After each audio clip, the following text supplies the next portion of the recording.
Start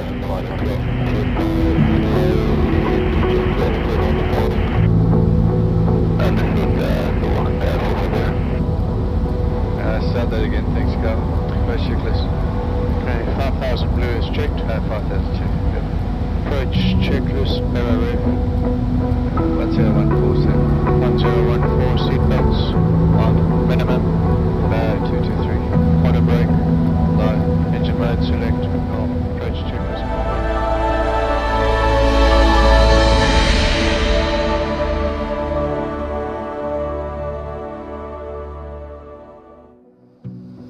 Hello again everyone, and welcome back to the channel.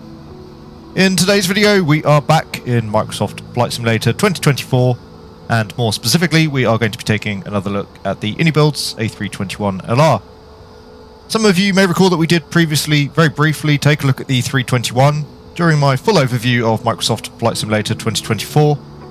During the video I wasn't overly complimentary regarding a couple of aspects of the aircraft, primarily relating to the flight model.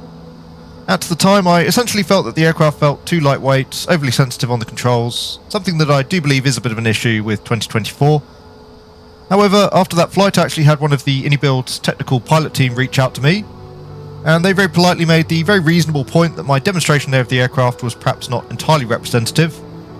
For that particular scenario we used a very low weight for the takeoff as well as a very low flex temperature. And apparently as well, unbeknownst to me, the 321neo does actually have slightly different flight control laws versus the older engine options. As the feedback was given in such a decent way, and certainly not wishing to misrepresent the aircraft, iniBuilds and indeed the sim, I thought we'd take another look at the jet here today, this time with a much more representative scenario. So for our flight today, we'll be starting on the ground stand 29 at New Zealand's Auckland International Airport, and we're going to be making a run down to the South Island into Queenstown. It should hopefully make for a very interesting flight. We have a very challenging and stunning approach later on into Queenstown, and I'll of course be running everything as realistically as possible to give the iniBuilds A321LR a fair crack. In terms of the flight parameters then, we're expecting 164 passengers on board the jet today. We're uploading 8.8 tons of Jet A1. That's going to give us a takeoff weight just below 76 tons. We'll be landing later on into Queenstown at around 72 tons. Quite a low cruise flight level for us today, flight level 280, and we're expecting to be airborne for just shy of 2 hours. The weather here in Auckland is very pleasant. It should be pretty decent as well en route, and reasonable later on for the arrival into Queenstown, potentially just a little bit of light rain. During the flight we'll certainly discuss the aircraft, and as well we'll discuss a little bit more about Microsoft Flight Simulator 2024. It's going to be an interesting test to see how the sim handles this sort of flight. Anyway, as always, I really hope you enjoyed the flight. If you do, please consider giving the video a like and subscribing to the channel. And if you would like to help support my channel further, you could do so by becoming a channel member or patron. Okay, so this morning then we found ourselves back in the cockpit of the iniBuilds A321LR. Currently on stand 29 here in Auckland, and as discussed during my Microsoft Flight Simulator 2024 review, iniBuilds did make, I think, a very fair critique that I didn't really give the 321 a completely fair crack during that video, so we're back in the aircraft. We're going to take another outing, we'll see what we find. Of course, along the way as well, we'll talk a little bit more about Microsoft Flight Simulator 2024. As usual, we've just boarded the jet, got the AP up and running, that's just about it at the moment. We've also got the L1 door here currently closed up, which is a little bit unrealistic. We've got the jet bridge connected, but it gets very noisy outside without that door closed. So just here for the sake of the video, door closed up for the time being. As usual, I'm sure you've seen many a 321 or 320 startup at this point, so we'll just run through the pertinent items and a fairly quick abbreviated setup. So the cockpit crew oxygen supply can go on, the CVR ground control will set through to on, the evac command will set that through to captain, we'll set the ADIRS through to nav, the light strobes can go through to auto, nav lights on system 1, the rest will leave as is. The seatbelt signs, we've already got 8.8 tons of fuel on board the jet, that's as per the flight plan. And that is nicely balanced, so we'll take the seatbelt signs on. No smoking sign through to auto, emergency exit lights through to armed. The dome lighting here doesn't seem to make a whole lot of difference, so we'll just leave that off. For the cabin pressurization, we'll leave the selector there in auto. For the air conditioning, we'll set the cockpit and cabin temperature selector through to the 10 o'clock position. For the elect panel, we'll disconnect the external power in just a moment's time. Again, we've got the APU now supplying electrical power to the aircraft. The Fuel pumps can go on. We've already carried out an APU fire test. We'll carry out an engine fire test, firstly on engine 1. And the test looks good, and same on engine 2. And everything checks. For the right hand side of the overhead, we'll leave everything as is. We'll just select PA here on the RMP. For the forward panel, we've got 1022 here on the standby. That's as per the current QNH. Clock looks good, same as well there for the date, 28th of November. We'll just cancel the mast caution. Coming down to the pedestal, we'll leave the MCDU for the time being. The radio is not required for the flight today, but we'll just come briefly onto the ATC page and make sure we have altitude reporting selected on. We'll come back to that later. Weather radar is off, spoilers are disarmed. We've got the cockpit door currently open. Again, expecting to board in just a moment's time. The hydraulics page, quantities look good. We'll come onto the engine page, just checking the engine oils. So up to the top of the overhead panel. And we'll just power up the FADEX. And we've got about 16 quarts there in each engine, so good in terms of our oil quantities. And we'll just turn the FADEX off again. Lastly, crew oxygen supply looks good. Thrust levers are in the idle position. Engine masters are selected off. Engine start selector in the normal position. Heart brake is set. Again, no need to adjust anything here on the ACP or the RMP for the first officer. Lighting looks good. Flaps are selected up. A little bit out of sequence here, but we'll come up to the EFIS panels, the FCU, set those up ahead of time. We'll take the flight directors on. We'll go through to constraints and ARC 20 on my side, taking the VORs on here as well. And same here on the first officer side. On the FCU, no altitude restrictions on the departure, so we'll just set our cruise altitude, flight level 280. Then the rest here should come good once we've got the IRs aligned. So that's about it in terms of our initial setup. Coming now down then to the MCDU itself. So we'll clear out the messages, nav accuracy downgrade, aircraft position invalid, align IRS and GPS primary. We can clear out the last messages here as well, weights cleared, and we'll come to FMGC. For the aircraft status, A321-200, LEAP 1A32 engines. Nav database is valid, we've got a nav accuracy upgrade, so we'll clear the message again. And the idle and performance factors look good. Onto the init page, so departing out of Auckland today, November Zulu Alpha Alpha. And once again we're bound for Queenstown, November Zulu Quebec November. Alternate for the flight is Christchurch, so November Zulu Charlie Hotel. And the flight number today is Air New Zealand Alpha November Zulu 635. Cost index for the flight is 40. Again, cruise flight level 280. The RS position, we'd check that against the chart. We'll assume that is correct. Not going to bother entering the winds, we'll leave the chopper pause at the default value. Onto the flight plan page then. Expecting a departure off runway 23 left here in Auckland this morning. And we're going to be flying the Leverer 1 Papa departure. Backing out via waypoint Capi. You can insert that. For the arrival, expecting an arrival onto runway 23 into Queenstown. And going to be flying there the RNAV Golf onto runway 23. That'll be via the Updam 5 Bravo arrival. And via waypoint Dovot. So again, we can insert all of that. So the SID takes us out towards waypoint Capi from the SID coming onto the Yankee 320 airway. That's out towards waypoint Dovot, Delta Oscar Victor Oscar Tango, which is the start of the arrival into Queenstown. So just a discontinuity there between the two waypoint Dovots. We can clear that out, and you can see we now have Dovot joining onto the arrival. For the secondary, we'll just make that a copy of the active. For the RadNav page, everything is auto-tuning. Onto the init page for the zero fuel weight. Currently that is estimated at 67.2 tons. And the zero fuel weight CFG is 31.8. Block fuel for the flight today, as discussed already, 8.8 tons. And diversion fuel is 2.4. The box has it calculated 2.6, so we'll leave the box value that's a little bit more conservative. The performance already calculated some numbers. We can do that via the inbuilt tablet, the iniBuilds tablet. So V1 is 147, VR is 151, and V2 155.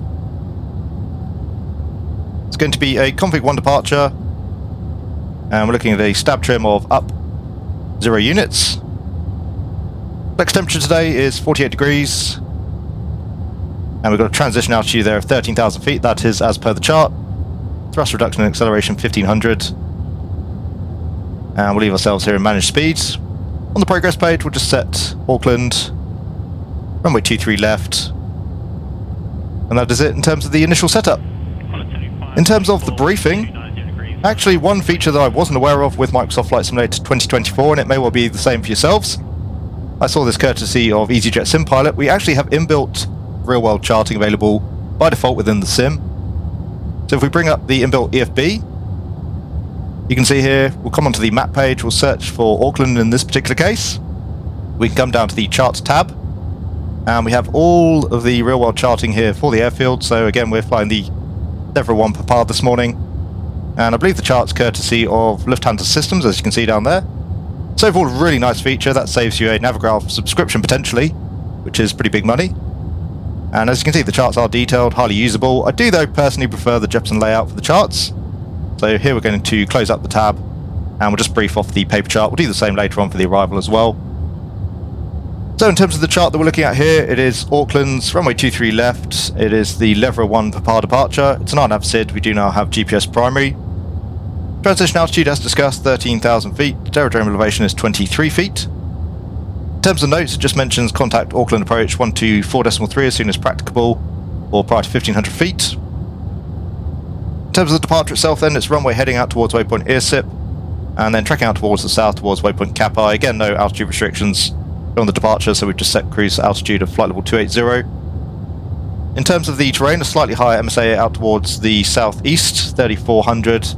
We'll be tracking out in the 2,800 feet sector MSA and ultimately out over the water, so terrain not really a factor. Weather-wise, a very pleasant morning here in Auckland. We've got a wind of 220 degrees, 10 knots, so pretty much straight down the runway. Not much cloud around, 21 degrees, 1022, we've already got that set. Currently on stand 29 here at the domestic terminal as mentioned, so we'll be pushing back initially onto the apron, then we'll taxi out Bravo 5 onto Alpha, and down to most likely Alpha 1 for a full length departure off runway 23 left. So that's about it in terms of the setup. Overall, I have to say, systems-wise, the iniBuilds A321 is absolutely excellent, certainly right up there with most payware aircraft. Whilst we're talking about the jet, you'll notice really nice detailing actually in terms of the graphics, particularly down there, the wear and tear of the dirt in and around the rudder pedal area. Anyway, as usual, on the same topic, we'll have a brief run through the cabin, take a look at that, and then we'll come back to the flight deck for the last of our preparations ahead of the push. Your health and safety in our aircraft are cleaned in accordance with the recommended guidelines. We do ask that you avoid placing rubbish or personal possessions in the seat pocket in front of you. Please let a flight attendant know if you intend to move seats during the cruise for contact tracing purposes, and if you do intend to move about the cabin, please keep a safe distance from one another and avoid congregating in near the galleys or around the toilet. Civil aviation rules require you to comply with all crew instructions and signs while on board this aircraft. To prepare for takeoff, you must stow away your tray tables, ensure your seat back is upright, armrest lowered and your window shades are fully open. We are about to explain the safety procedures for this aircraft, and we do ask that you watch this carefully, even if you have seen this before or you do fly with us often. All headphones connected to personal electronic devices must be removed now. Thank you, flight attendants. Go to your safety briefing position. Okay, so we're back now on the flight deck. We've finished the last of our pre-flight preparations. We now have the doors closed up. So for the before start checks, the cockpit preparation is complete. Gear pins and covers have been removed. Signs are on an auto for the ADIRS. Coming onto the position page, those are set through to nav. Quite a bit of drift there already, surprisingly, on the IRSs. The fuel quantity, once again, 8.8 tonnes of fuel on board the jet. That is balanced and as per the flight plan. The takeoff data, we have a V1 147, VR 151, V2 157, and a flex temperature of 48 degrees. RF, we have a QNH of 1022. We are ready for the push, so we'll take the beacon on. Coming back to the ATC page, we'll take the transponder through to auto. And for the before start checklist below the line, windows and doors are closed, beacon is on, thrust levers are idle, the park brake is on. That is the before start checklist complete. So commencing the push shortly, we'll take the engine start selector through to ignition start, and we'll take the park brake off. As usual, as soon as we've commenced the push here, we'll start the engines, and that should happen in just a moment's time. It does have to be said, the pushback functionality I found in the sim is a little bit clunky currently, so we'll see what we get. Expecting here the aircraft's probably going to push tail out to the left, which is not necessarily a bad thing in this particular case, but it's not what we particularly wanted. Okay, so pushing back, as you can see there, tail out to the left, uncommanded by us. Anyway, we'll start engine 2. And sim, they're actually wanting to halt the push, so we'll just try and get the tug, keep things moving. Again, lots of clunky little bugs like that in the sim currently, which is unfortunate. There's definitely a solid sim here at the core of Microsoft Flight Simulator 2024. Anyway, looks like we are now continuing the push. We'll just keep going back here into the apron. We'll beam the taxiway line and then again out via Bravo 5, maybe Bravo 4 if that's a little bit easier for us. So we do have a good light off there on number 2. You can see we've actually left the tug behind here, so we can say we're safely clear of the ground equipment. Very nice sounds as well here from the iniBuilds 321LR, and as well a very nice spool up time there on the engine. So again, we'll discuss the aircraft as we go, but I definitely think I was overly critical, not intentionally so, of the aircraft. I think a lot of the problems that I encountered during my test flight were actually, to be fair, much more as a result of the sim itself. Although I think I did say at that point as well during my video. Anyway, we'll stop the push, we'll set the park brake. We do now have an avail indication there on number 2. We'll start number 1. Qantas 7524, contact ground 126.45. So N2 rotation.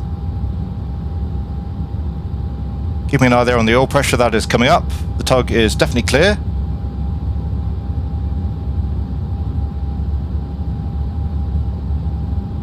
And we now have N1 rotation, so again just waiting on the EGT and the fuel flow.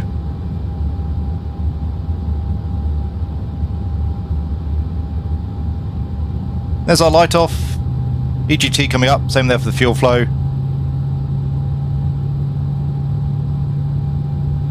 And I'll just keep fairly quiet now so that you can listen to the engine sounds.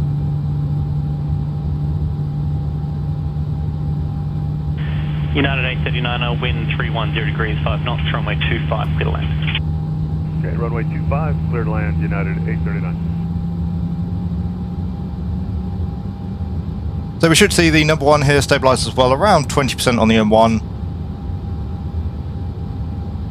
Around 400 degrees on the EGT. And we have 2 good starts. So start selector back through to the normal position. We'll start the clock. APU bleed can go off, same there for the APU master. We'll reset the rudder trim, arm up the spoilers. Again, it's going to be a flaps 1 departure.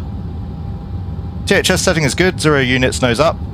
No status messages on the ECAM, and for the doors page, all of our slides are now armed. The ground equipment is clear for the after start checks then. The anti-ice is selected off. Again, it's some 22 degrees on the OAT currently. ECAM status is checked, pitch trim. We have 0 units, nose up, and rudder trim is neutral. That is the after start checklist complete.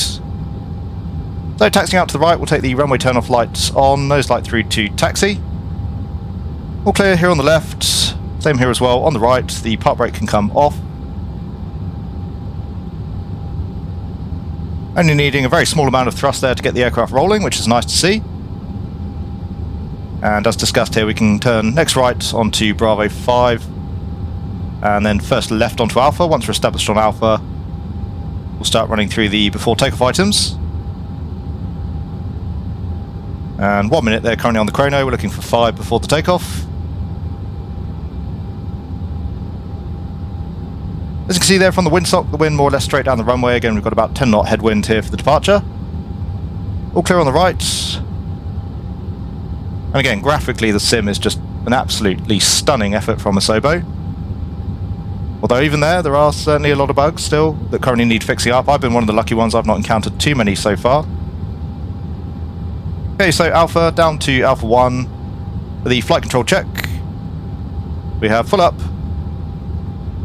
full down, and neutral, full left, full right, and neutral. As usual, avoiding the rudder check here. I don't have anything bound to the rudder disconnect push button. The departure brief, once again, it is the lever 1 power departure off runway 23 left. Straight ahead initially, climbing up to flight level 280. We have an initial speed restriction of 250 knots below 10. And we have climb now blue, flight level 280, 1 FD2 there on the FMA. We'll take the terrain on the ND on the first officer side, auto brake max. We'll carry out a takeoff config test. And for the weather radar, set that through to weather all on system 1, same on system 2. Predicted wind shear can go on to system 1. And a little bit ahead of time here, but we're just on the ATC page here as well. Set the TCAS mode through to TA-RA. So that's it in terms of our departure preparations for the before takeoff checklist. The flight controls have been checked, flight instruments are checked, the briefing is confirmed. The flap setting, we have config 1 plus F. Again, V1 147, VR 151, V2 157, flex 48. ATC is set, ECAMMO, we have takeoff no blue. And that is the before takeoff checklist complete. Down to the line.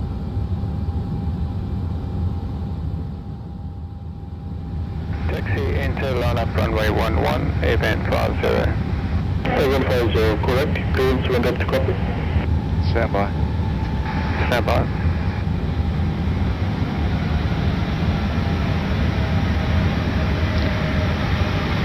Happy we're clear all the way out? Yeah, I'll just check it's clear on the right here. Clear right. And brakes.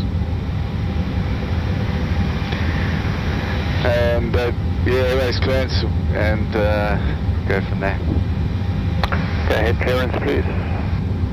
Clearance 50, 370, started by to traffic. Cleared to Auckland via L6. Flight bandit, follow 330, spec level change en route, 115 departure, now the parameter is 13261, secondly 8867. And clear to enter line up. Okay, so we are now lined up here on Auckland's runway 23 left. We've completed the before takeoff checklist. We'll just talk through a couple of points here ahead of the departure. Primarily, one of my criticisms of the aircraft was that it felt far too lightweight. And to some degree, I think that is a fair point to make. That is an issue I find personally with the sim generally. That being said, I managed to dial things down quite a bit using a bit of a sensitivity reduction on my control settings. So I've gone with about a 30% reduction, both in roll, pitch and yaw. And similarly as well, one of the points made by iniBuilds, which I think was very fair, the scenario which I was running was not very representative. I had a very lightweight 321 with a very low flex temperature. So with all of those things taken into account, overall I do find the aircraft's behaviour is much more representative. And we'll talk through some of that here during the departure. So the park brake can come off, initially coming through to 50% here on the M1s.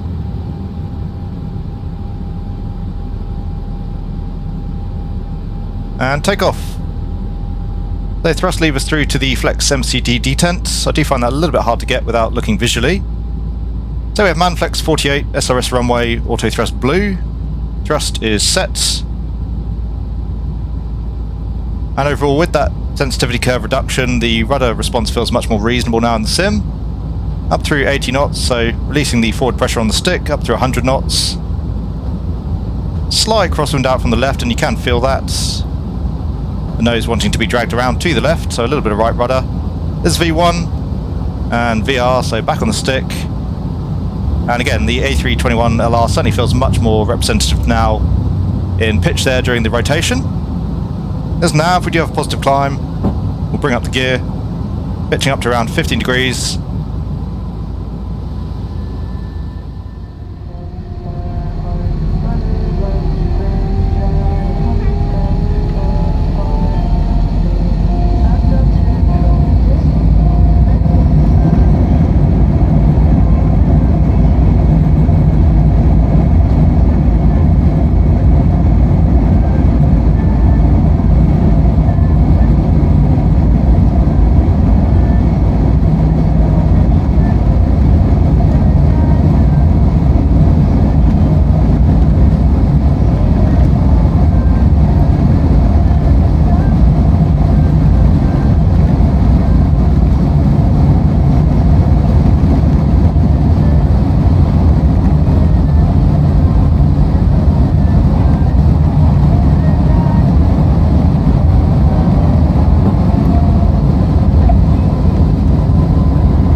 Overall, the aircraft feels a lot less sporty now, which you would of course expect with the higher gross weight and the reduction in flex. That's really nice to see, and again, I do apologise to iniBuilds really. I think it was unfair, my test during that video, but once more, it wasn't intentionally unfair. So just coming up through 1200 feet, up through 1500, we'll come back towards climb thrust. Just manually flying the aircraft now. So pitching the nose down. And we'll bring the thrust levers back into the climb detent. We have thrust climb, climb auto thrust. The aircraft is now very nice to hand fly with those curves that I'm using in the sim. Also, still not quite on a par with the Phoenix for me in terms of how the aircraft feels, but certainly a lot closer now. And for a default aircraft, absolutely amazing. Just coming up through S-speed, we'll go flaps 0. Japan at 51, you are cleared the GLS approach, runway 25.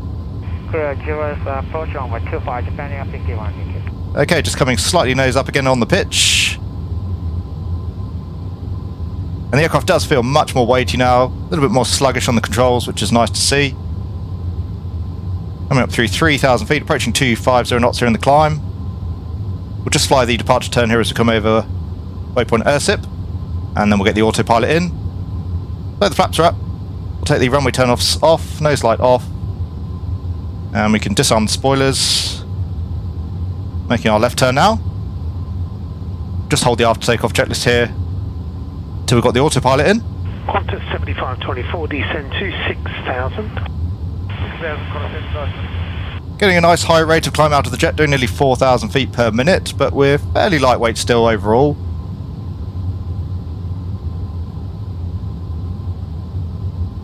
And you can see that performance just starting to drop off a little bit now. Up through 5,000 feet. So once we've got the autopilot in, after takeoff checklist complete, we'll cycle the signs for the cabin crew. So overall, again, very enjoyable to hand fly actually, now that I've got things refined a little bit further within the sim. And once more, I think I did mention during the video specifically that I really pin most of the blame for the touchy behaviour of the aircraft on the sim. I do think Microsoft Flight Simulator, even more so in 2024, really does give everything a bit of a feeling of weightlessness to it. But as I say, I have managed to adjust that to a fairly satisfactory degree now. The after takeoff checks in, landing gear is up, flaps are up, packs are on, that is the after takeoff check is complete, signs have been cycled, approaching 10,000. So another 1,000 feet here in the climb, we'll accelerate, we'll get the landing lights off.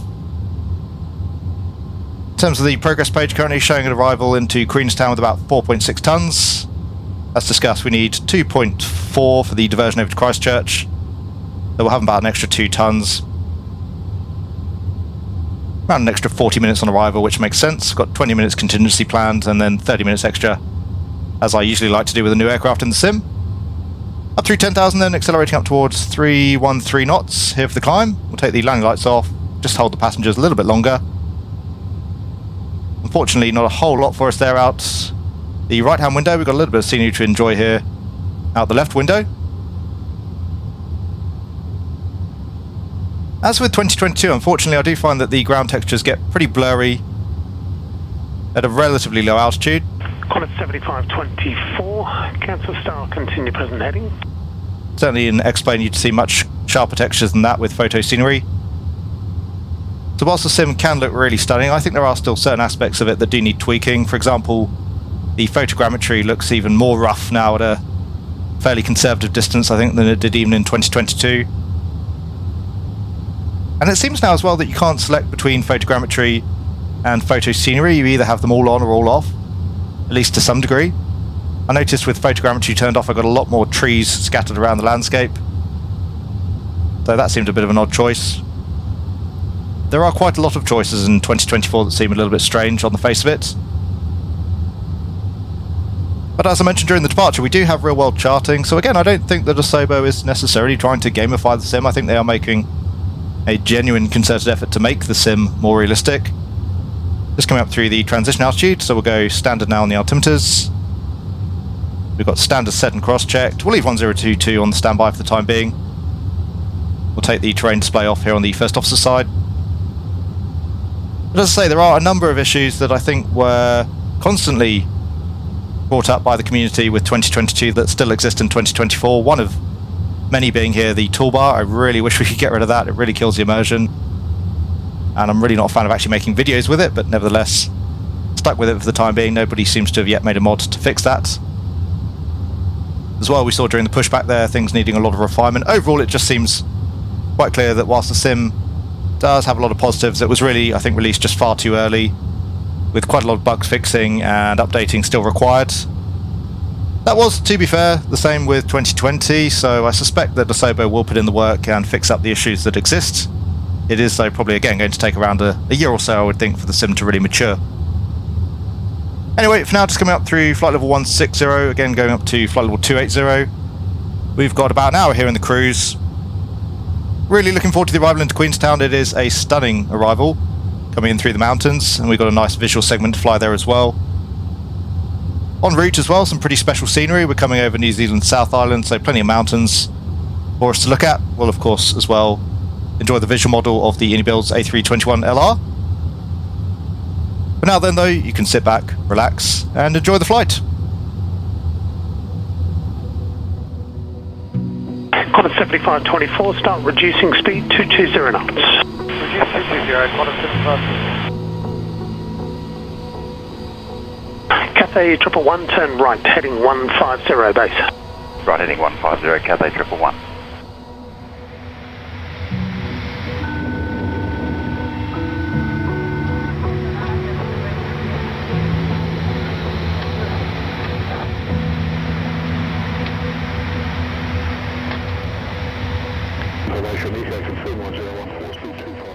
Cathay 111, continue descent to 3000. Descent 3000, Cathay 111. Qantas 7524, descent to 5000. 5000, Qantas 7524. Yep, Mike, Charles timing.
Cathay 111, turn right, heading 210 to join final approach course runway 25, cleared the GLS approach. Right, heading 210, cleared GLS approach 25, Cathay 111. United 839, turn left, heading 050. So, welcome back to the flight deck of the 321LR. As you can see, we are just approaching our top of descent. We've got about another 10 miles to run there. Also, about 10 miles to run towards waypoint Dovot, which is the transition for our arrival onto the star.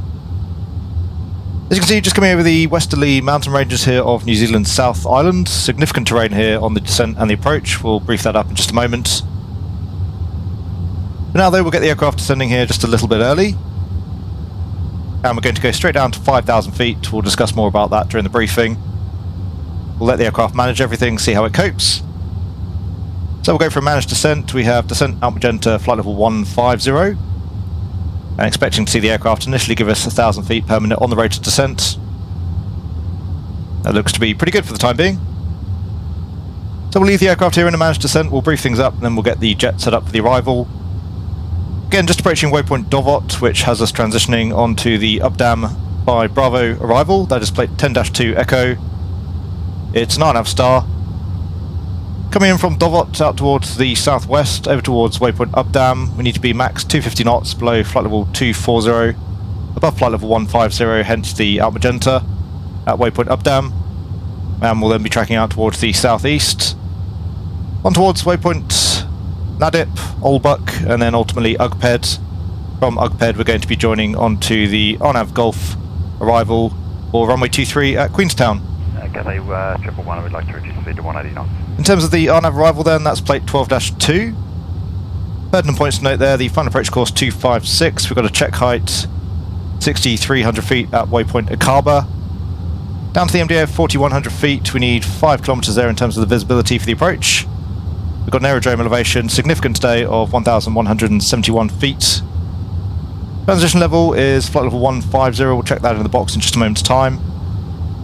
In terms of the missed approach, it's tracking 256 to Quebec November 611. 160 knots initially, so we'll have to maintain config 1, possibly config 2, we'll check that in the box. And 9,000 feet below at Orlek.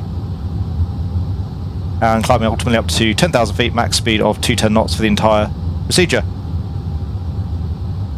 In terms of notes on the chart, it also mentions significant terrain, obviously we can see that, we'll brief that as well in just a moment. And lastly, in terms of flying the approach, we're going to come over Quebec November 603. That's the missed approach point. If we're visual there, we'll continue to track on towards the Queenstown VOR. That's on a frequency of 113.6. And we'll then be making a right-hand descending turn, avoiding the terrain here in the valley, to come back onto the final approach course for runway 23. In terms of the terrain, once again, significant here at Queenstown. We've got an MSA of 11,400 feet. Within 15 nautical miles off the field, down towards 10,000 feet, and significant obstacles here during the approach. During the visual segment, we've got high terrain up to around 6,000 feet out to the west of the field, 7,500 feet out towards the southeast, and a hill as well here during the turn at about 2,500 feet. Otherwise, it is a pretty nice day overall. Currently, in terms of the weather conditions, we're looking at the wind of 240 degrees at 10 knots. All the 9s, there is a little bit of light rain around, that might affect us during the approach.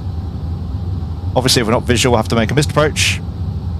And we're looking at a broken cloud layer here of 6,000 feet. Temperature of 20 degrees, and we've got a QNH here of 1008. United 839, descend to 4,000. In terms of the landing, we'll be landing on 2-3, probably vacating off at Alpha 4, Alpha 3, we'll see how we go. We'll be using auto brake low, full reverse today, very short runway, just shy of 1,800 meters. So vacating off to the left. Just coming into speed here on the FMA, you can see we are now on the profile, so just coming through 20,000 feet. Clear of the cloud for now, we'll take the engine anti-ice off, seatbelt signs can go back on. And we'll just come onto the progress page, looking good there in terms of the VDEV. We've got check destination data there as well, we'll enter that in just a moment. So again, low auto brake, a full reverse. Christchurch is the alternate, as we mentioned, we need 2.4 tons for that at a minimum.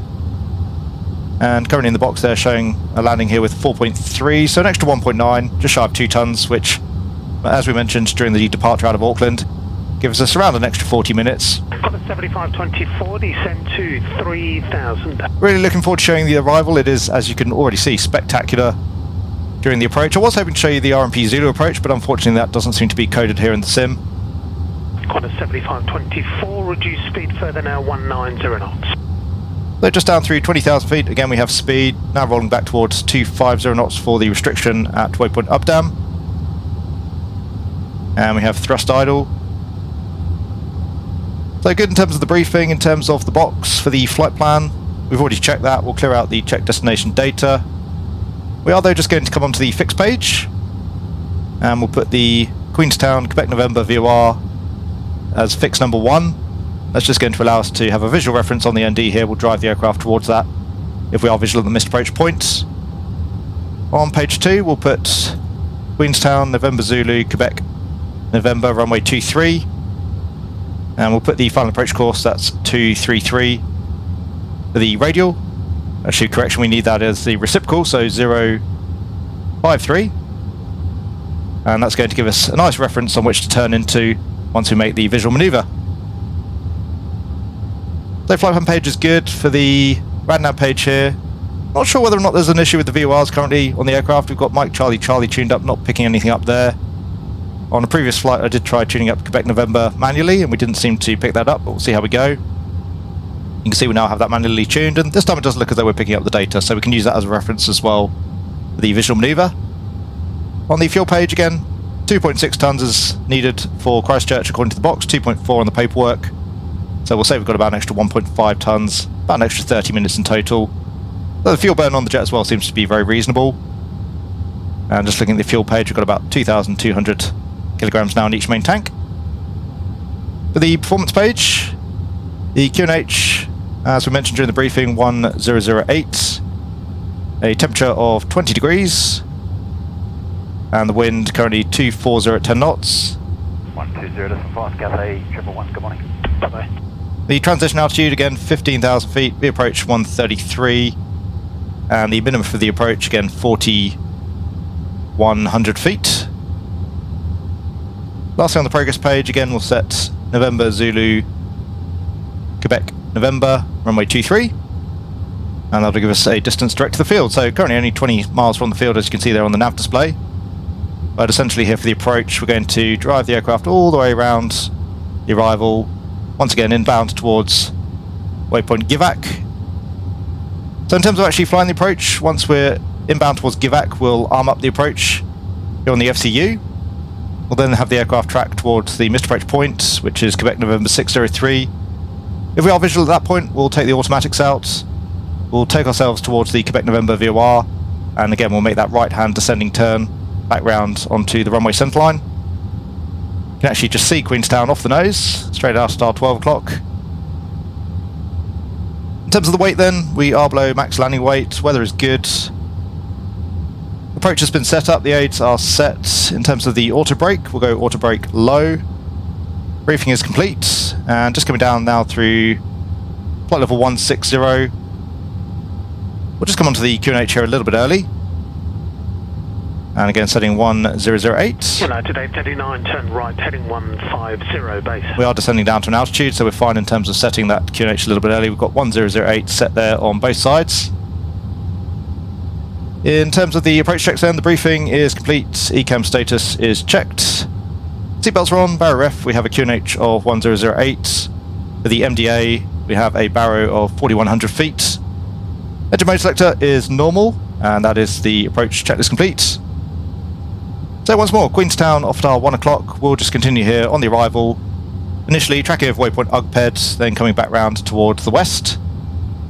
From Givak, we'll pick up the approach, and I'll probably join you somewhere around Givak to fly the rest of the procedure in towards Queenstown.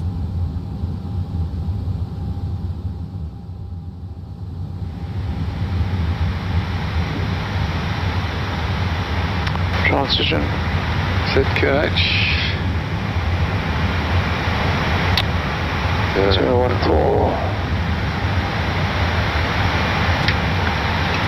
QNH 1014, set cross check passing 14,900. Now, check, there's no change to the approach briefing. ATC have slowed us down to 50 knots and runway 23 left. Approach checklist, barrow ref. 1014 set. 1014, seatbelts on. Minimum. Barrow 223. Auto brake.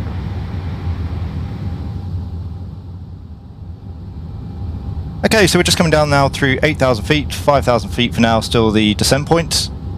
And approaching waypoint Givak, that's now the active, so we can arm up the approach. We have final approach now blue.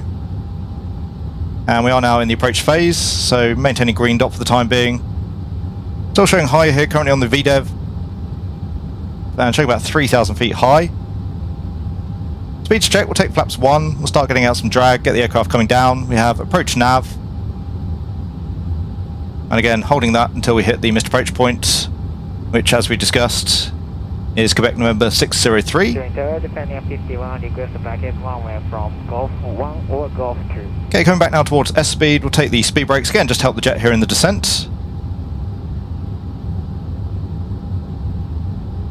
And speed checked, we'll go flaps 2.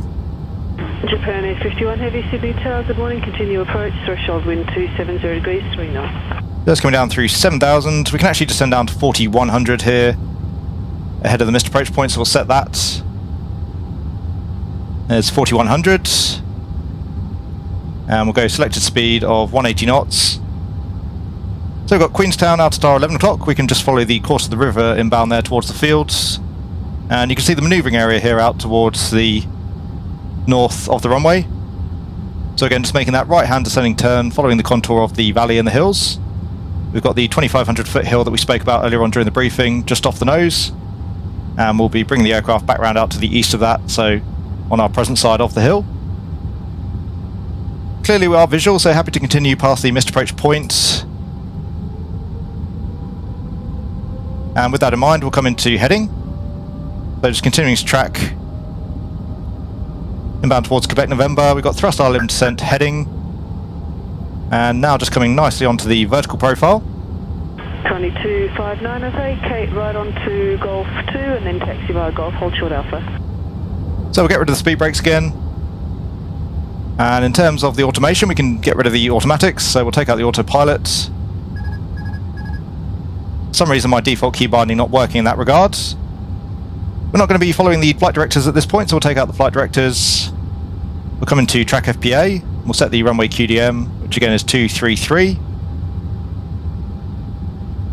So we've got speed on the FMA. We'll keep our vertical speed currently around 5,000 feet per minute. As you can see, it definitely wouldn't be doable in terms of getting the aircraft straight in off the approach.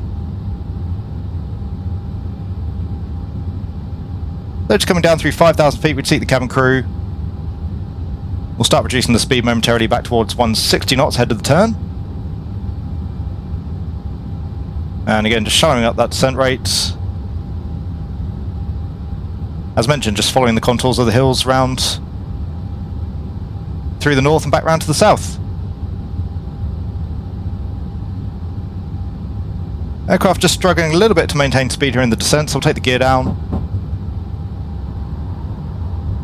Really the only issue that I had noticed with the 321LR that I mentioned during my review of the aircraft is it does seem to have a little bit of a tendency to want to keep descending, despite correcting in pitch, and that does still seem to be the case, but that's really the only criticism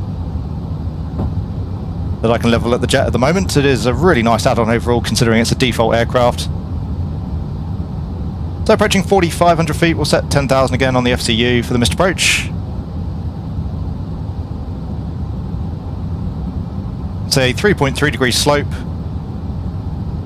so we'll set that here on the FPA. And we'll start the turn now. Back out to the north. Station information Quebec is now current, changes the wind 230 degrees 8 knots and QNH 1023. So once more in pitch, I do think the aircraft feels a little bit unusual, but that often is down to hardware settings and control sensitivity settings as much as anything else. But once more, I think Phoenix have things a little bit more spot on in terms of how the jet behaves in pitch. Let's check 2500. We do have gear down, 3 greens. We'll arm up the spoilers. We'll take the runway turn-off lights on. Nose light can go through to takeoff. So 4,000 feet direct to the runway now is 4 miles. That's the direct distance. We're not tracking direct. And again, Queenstown, 1,000 foot above sea level, so really it's 3,000 feet. Ideally we want to be about 10 miles, and again we do have extra track miles to run, so looking pretty good here in terms of the profile. The aircraft shows us high, but I'm pretty happy with where we are for the time being. In fact, we'll even just shallow up that descent rate a little bit further. So once more, the hill that we spoke about during the briefing is now out at our 1 o'clock. We're coming around the other side of that. I think a vertical speed of around 500 feet per minute for now will do us quite nicely. And you can see there as well now the extended descent line that we put in the fixed page for runway 23. We're on a pretty draggy configuration currently. We've got the gear down, flaps 2, back at 160 knots. Not ideal, but this is a pretty unusual piece of flying, at least for me to do. So keeping everything nice and conservative. 3,500 feet, 5 miles now to the field. So 2,500 at 5 miles. Still looking good. In terms of the landing checks, we'll just get a few of those items done ahead of time. So the cabin crew haven't advised auto thrust. We have speed, just waiting on the ECAM memo. Should get that coming through 2,000 foot on the rad out, so we'll keep an eye out for that. Hold 160 here till we're essentially on base for runway 23, then we'll go back to manage speed and continue to configure. You can see now, in terms of our VDEV, starting to come back towards the profile. There they go, through 2,000 feet on the rad out. Just waiting on the flaps here for the ECAM memo. And just coming around the back of this hill. Got about 5 miles to run. We'll go manage speed, and then we can just take the flaps as we wish, just holding F speed for the time being. KSA 111, heavy city tower, good morning, continue approach, threshold wind 270 degrees, 5 knots. Unfortunately as well here, the approach even more tricky into Queenstown since the hill does rather block the visuals with the runway. Can't see the PAPI currently. So again, that fix really handy in the fix page. We'll go flaps 3. But a cracking approach, and obviously Microsoft Flight Simulator 2024 here really doing it justice.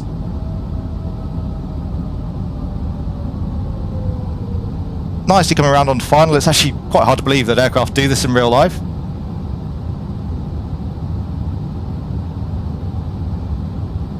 Okay, we'll go flaps full. Showing a little bit high here on the PAPI currently, so we'll just keep a high descent rate, not ideal with the terrain around. That should get us back onto profile. Japan A51, taxi via Golf 1, International 6 to Bay 50, remain this frequency. And obviously at the moment the jet's struggling to decelerate with the high descent rate. But we'll get the vertical speed back down in just a moment, and then we can reduce back towards the approach. 1,000. That's checked. Okay, we've got 3 whites, 1 red now on the PAPI. Speed is rolling off. Then for the final items, we have on the ECAM memo, no blue, just the cabin check there. We'll assume that we have seated the cabin. We did discuss that earlier. The aircraft does also seem to have a little bit more inertia in roll than I think would be true to life. But once more, I have had to dial back my sensitivity, so that might come into play here as well. Okay, looking good on the speed, looking good on the vertical profile, just reducing that vertical speed back towards around 700 feet per minute. 2 reds, 2 whites. We're going to get the aircraft in the touchdown zone. It's again a very short runway, so we just want to get the jet down. Start braking. 300. Once more it'll be full reverse. A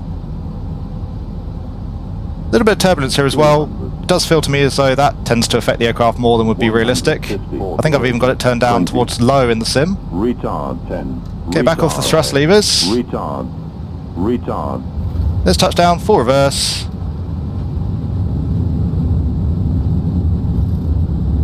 Yeah, so still a little bit lazy perhaps there in roll, and I think the turbulence there exacerbating things. But overall, a much improved experience over my last flights. Cancelling the reversers, again vacating off at Alpha 3.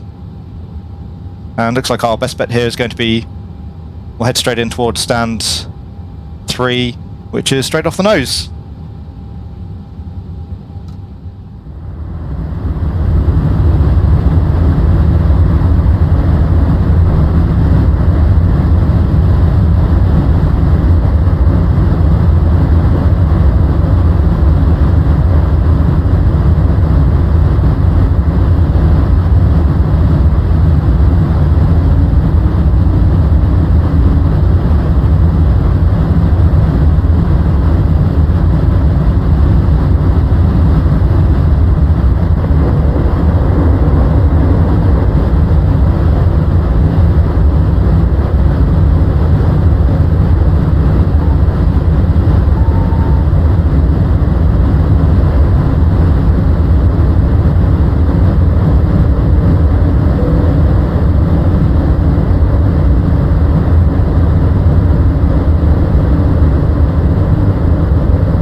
Okay, so once again we just vacated the runway heading inbound towards stand 3. We'll take the landing lights off, might as well take the runway turn-offs and the taxi light off here as well. We'll get the APU started up.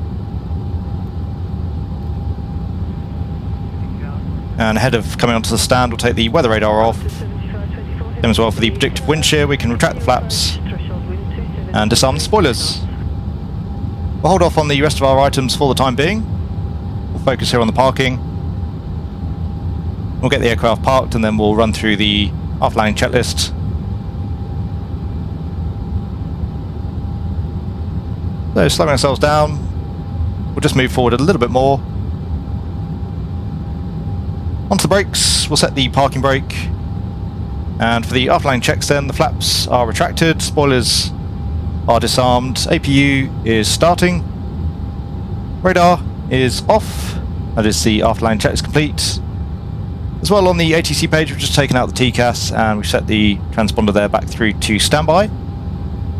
So now just waiting on the APU, we should see that available in just a moment's time. So it was more a really cracking departure there, great fun. Probably could have optimised it a little bit more myself, but again, first attempt and overall not the sort of flying I typically do. As I mentioned, I think it's pretty amazing that anybody does that sort of departure here into Queenstown, but it is certainly a very beautiful and interesting arrival.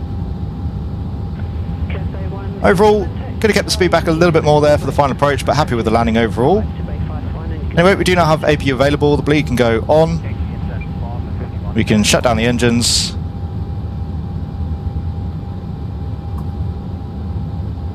Take the seatbelt signs off, and typically here waiting on the slide, but we'll take the beacon off in anticipation of those. Transponder is set back through to standby, we'll take the fuel pumps off. And for the parking checklist then, the APU bleed is on, engines are off, seatbelts are off, external lights, just the strobes there are set. Fuel pumps are off, park brake is set, and that is the parking checklist complete. Here on the ground at a very beautiful Queenstown. So there you go, ladies and gents, I do hope you enjoyed our outing in the iniBuilds A321LR. I'm very happy to fall on my sword for this one. Overall, I do think that my assessment of the jet was unfair, although of course that wasn't intentional. It does have to be said that iniBuilds have produced a very nice add-on with the A321LR. Absolutely amazing for a default aircraft, I think that goes without saying. My only major gripe last time with the add-on was the flight model, and to be fair on that, as per iniBuilds' advice, certainly using more representative weights and representative data has made the aircraft feel that much more realistic. I suppose that shouldn't come as a surprise really, but it is really nice to see that actually those sorts of things do make a difference in terms of how the aircraft feels to fly. I think that probably says a lot about the flight model, and at any rate it is a bit of a lesson for me. Typically when reviewing a commercial jet here in the sim, particularly a study level add-on, I do plan out the full flight. So ordinarily I do use realistic weights, realistic fuel uploads, realistic takeoff data, things of that nature. The only reason, unfounded in hindsight, that I skipped the process during my review of Microsoft Flight Simulator 2024 was that I wasn't looking at the aircraft specifically in depth, rather I was looking at the flight modelling overall within the sim. But it does have to be said, for quite a few GA add-ons that I review, I do often just fire them up and get going. And again, I think a lesson certainly can be learned here that it is worth always adjusting the weights and the balance within the sim, as that certainly and inevitably has an impact on the flight model. So overall, the 321LR is a really nice effort from iniBuilds, certainly an amazing addition to the sim, unbelievable once again that this is a default aircraft. So many thanks to iniBuilds, and of course the team that helped produce the aircraft, and my apologies for not hitting the mark during my previous overview. Whilst the aircraft itself is undoubtedly a very solid effort, so I thought we'd just close up the video here by discussing Microsoft Flight Simulator 2024 once again. I mentioned during my previous video, my review of the sim, that I felt currently the platform is not ready for study level flying. There as well, I think I could have been slightly more particular with my statements. As you can see, it is perfectly possible to fly these sorts of jets within the sim, and indeed overall quite enjoyable. The sim though certainly isn't in a finished state at the moment, and so it does sometimes feel as though you have to battle your way from A to B as opposed to enjoying the flight. For low and slope flying, for bush flying, when it works, there is already no better platform than Microsoft Flight Simulator 2024. But for me at the moment, I still think 2020, or of course the likes of X-Plane, is a better option if you're taking your flights a little bit more seriously. I will also add one last update to my previous video. I did inevitably receive a few comments asking why I wasn't more scathing of the sim, and in particular the launch situation. Of course, many users on launch actually unable to play the sim at all. Once more, personally, I've been quite lucky. I haven't really experienced any such issues thus far. But with that being said, I did expect those issues were only going to be very short term. I thought that would just be around the initial release, with the servers struggling to cope with the initial influx of users. It does seem though as though many simmers are still having issues, which is not acceptable. And actually, the more time I've spent with the sim personally, it's really growing into a love-hate relationship. Once more, I haven't had any of the usual loading issues, no texture issues, no loss of sound, anything of that nature. Nevertheless, it is obvious to me that the sim has a lot of bug fixing, a lot of tweaking, a lot of updates required. And basically, a lot of the refinement that we've now come to expect from simming in 2020 is just still missing at the moment with 2024. That being said, I am planning to continue content here in 2024. I think it's what most people want to see. And it is of course worth remembering as well that whilst I don't think it's excusable that the sim released in this particular state, the situation was not that much different with 2020. Asobo did put in the work, they did knuckle down, and ultimately produced a pretty amazing sim. So I do think we'll get there in the end. There has of course been a lot of community feedback, most of which I very much agree with. As I mentioned during the flight, I really want the option to get rid of any on-screen UI, so no loading bar, no on-screen toolbar. And the biggest one I think for most of you, certainly something I want to see myself, we need the option to download things into the sim. Not just aircraft and airports. If Asobo really want to go for the streaming model, then we need to be able to download scenery as well. I think we need some sort of UI where we can download specific scenery areas of our choice. Of course that is going to potentially chew through a lot of hard drive space, but I think most users would like the option. And presumably as well it's a win-win, it means less load on the servers overall. Anyway, enough chatting for today. Once again, Microsoft Flight Simulator 2024 is a brilliant sim when it works. Currently though, it isn't working for everybody, and it does seem as though there's still quite a bit of work to be done to really bring it up to scratch. Once again guys, I do hope you enjoyed the video. If you did, please consider giving it a like. If you want to see more content from the channel, then please do consider subscribing as well. And again, if you would like to help support the channel further, you can do so by becoming a channel member or patron, and I'll leave a link to both of those down in the video description below.